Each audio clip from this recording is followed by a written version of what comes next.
tinokuchingamidzai kuchechi yeChrist Embassy yepamhepo yatinoita muchishona.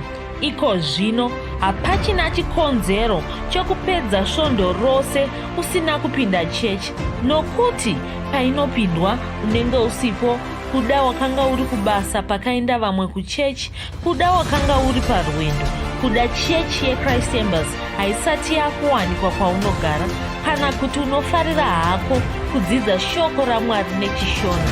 Ino ndiyo yave chechi yako. Chipinda tinamati. Haleluya. Tinosangana zvekare pamunamato wedu weChrist Embassy watinoita pamhepo muchishona, ndichivimba kuti makava nesvondo rakanaka uye muri kufamba nesu pazvidzidzo zvese zvatinoita zvatinokutumirai zverapsody. Haleluya. Ndichiti makorokoto, takapinda mumwedzi wakubvumbi wezvemakorokoto nokuda kwemhemberero dzatinadzo dzekurangarira kufa, kuvigwa nokumuka kwamuponesi Jesu. Haleluya. Tinotenda Mwari nokuda kwebasa ratakaitirwa naJesu, naishe wedu Jesu, vakatifira pamuchinjikwa, vakavigwa. Pavakavigwa ipapo vakaenda vakanokurira Satani. Noona pavakafa vanga vari kubvisa zvivi zvedu. Pavakavigwa ndopavakaenda kugomba remoto vakanokurira Satani, vakanokurira mweya yake yose yetsvina vakatorera Satani masimba ose aanga anawo, ndokudzoka vakuti ndivo vakutonga, ndovakutonga kudenga, panyika nepasi penyika, kureva kugomba romoto. Haleluya. Saka Satani akasiyiwa asisina masimba, iko zvino hachisina masimba. Tisu tava namasimba acho, tisu taakutonga zvinhu zvose. Asi vapedza kumukurira kudaro havana kusiyira nyaya yacho ipapo, vakabva vamuka kuvakafa. Pakumuka kuvakafa apa ndo pane nyaya yose. Ndo kumuka kwaJesu kuvakafa ndo kwakaita kuti zvigoneke kuti tizvarwe kechipiri, nokuti kumuka kuvakafa kwavakaita ndo kwanga kuri kuzvarwa kwavo kwechipiri. Rangarirai, Jesu vanga vafa, vanga vatovigwa, asi vakabva vadzoka zvekare. Kudzoka ikoko kuri kuzvarwa kechipiri. Kumuka kwavo kuvakafa kwakaita kuti zvigoneke kuti isu nhasi tigone kuzvarwa kechipiri. Iwo wagona kuzvarwa kechipiri kana wanga usati wazvarwa kechipiri. Munhu wese agona kuzvarwa kechipiri. Chii chakakoshera kuzvarwa kechipiri? Kuzvarwa kechipiri kwakakosha nokuti paunozvarwa kechipiri ndo paunouya wava weropa raMwari, ndo paunouya wava werudzi rwaMwari. Ukanga wangozvarwa kekutanga unenge uchiri weropa revanhu venyama, weropa revanhu venyika ino.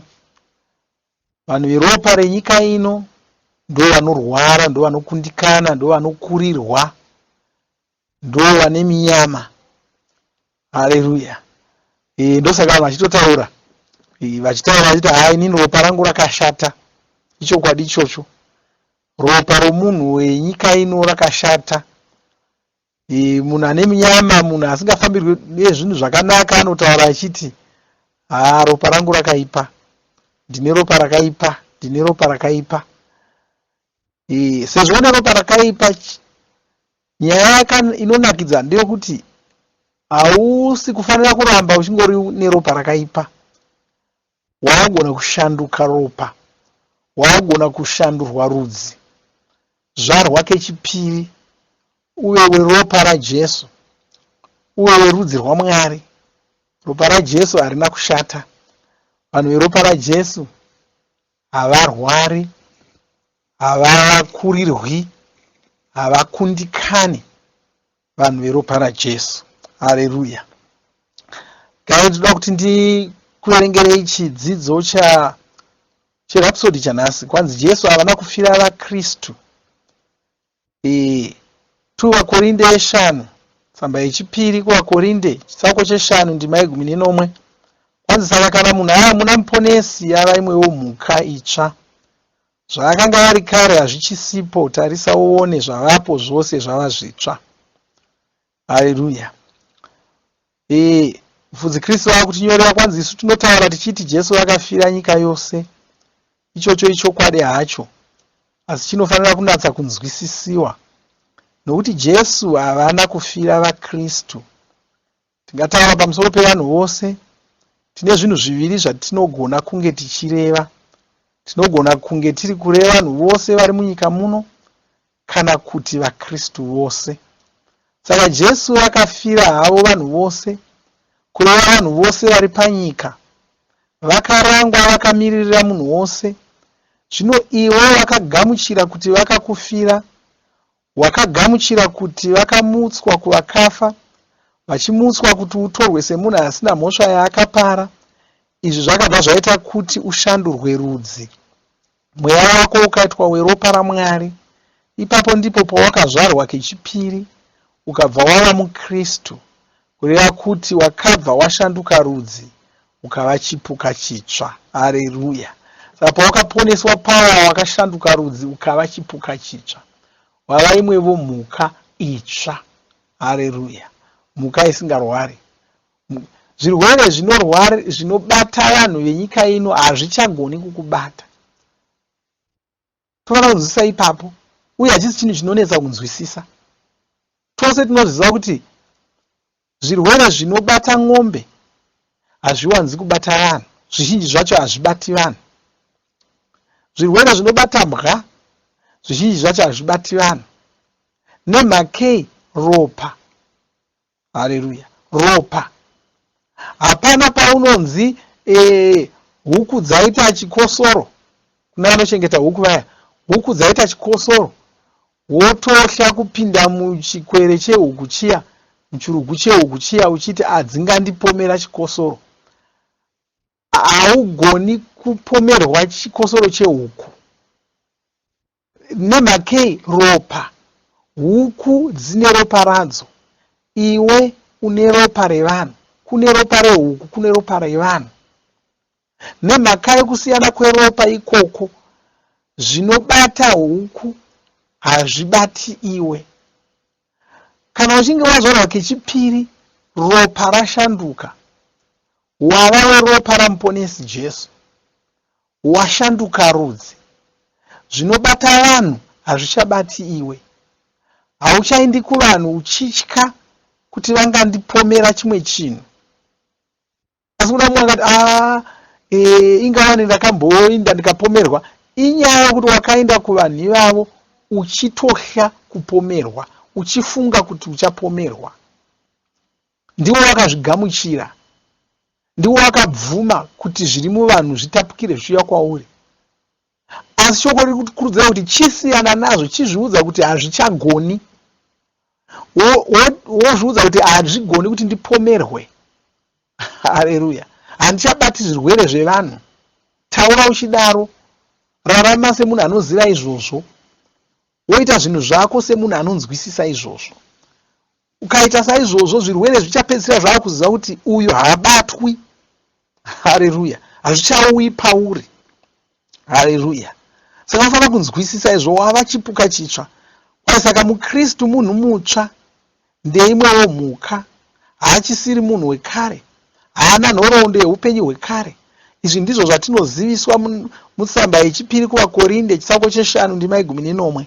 Inoti saka kana munhu ava muna muponesi ava imwewo mhuka itsva, zvaakanga ari kare hazvichisipo, tarisa uone zvavapo zvose zvava zvitsva. Iwe hauchisiri munhu uye akazvarwa nababa namai vake, achizvarirwa panyika pano.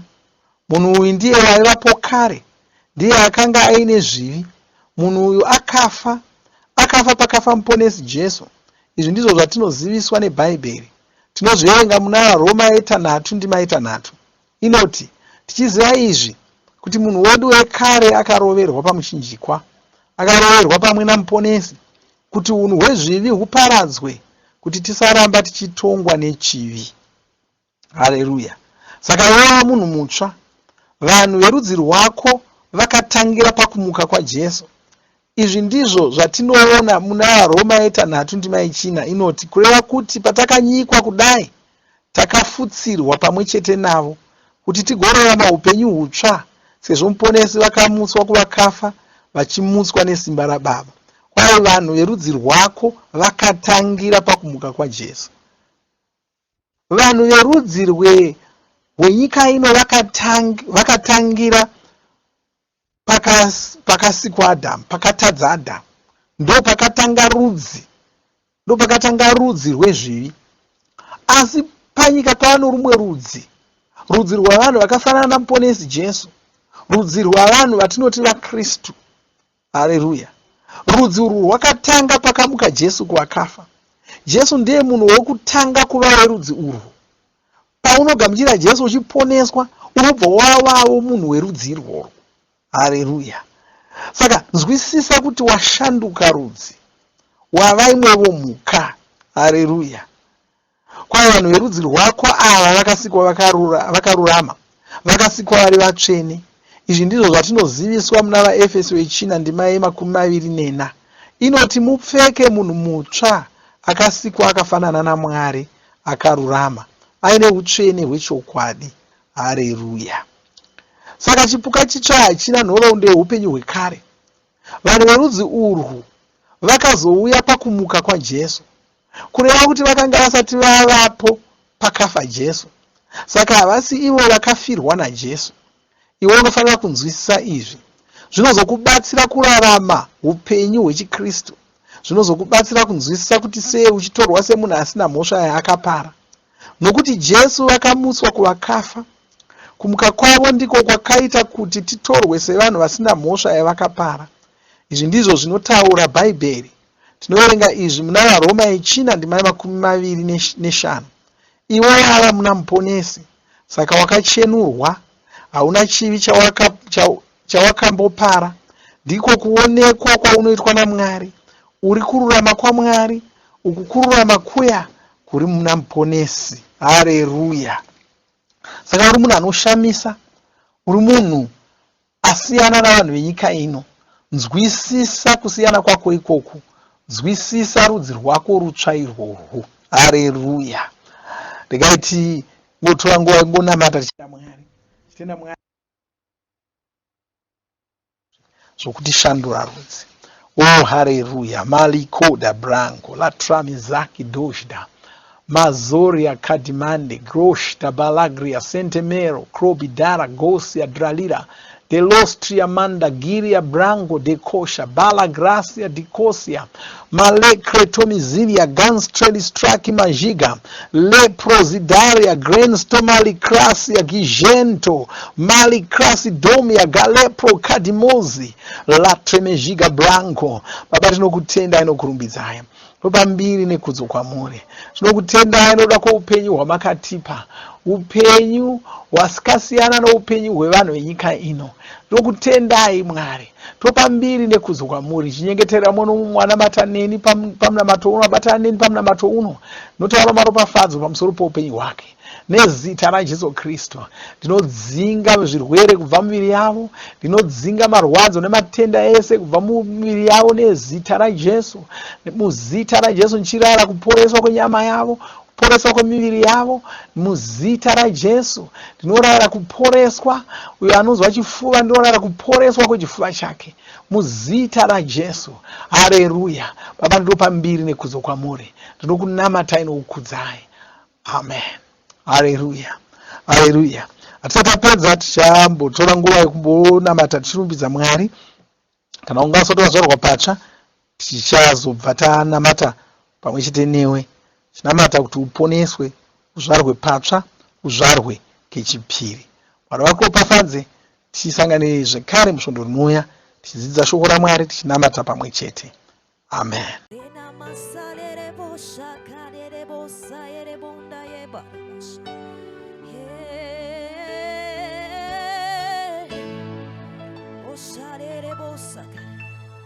Hakuna mumwe semi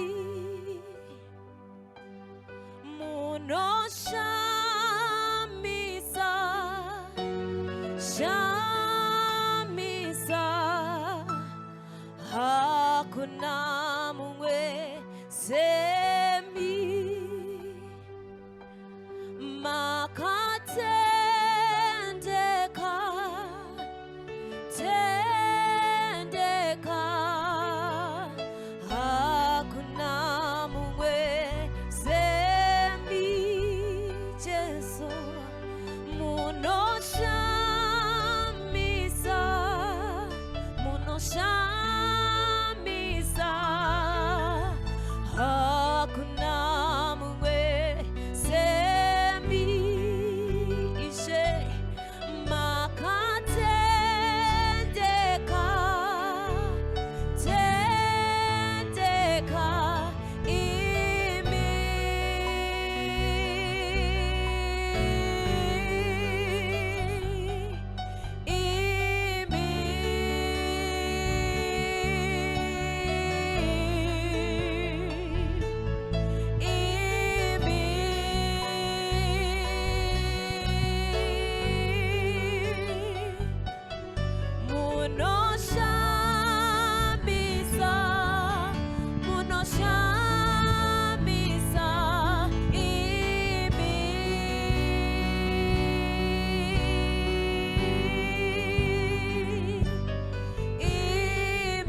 Munovimba makomborerwa nemunamato wesvondo rino. Kana manga musati mazvarwa patsva, namatai mumashure mangu, muchidudza, muchirevesa.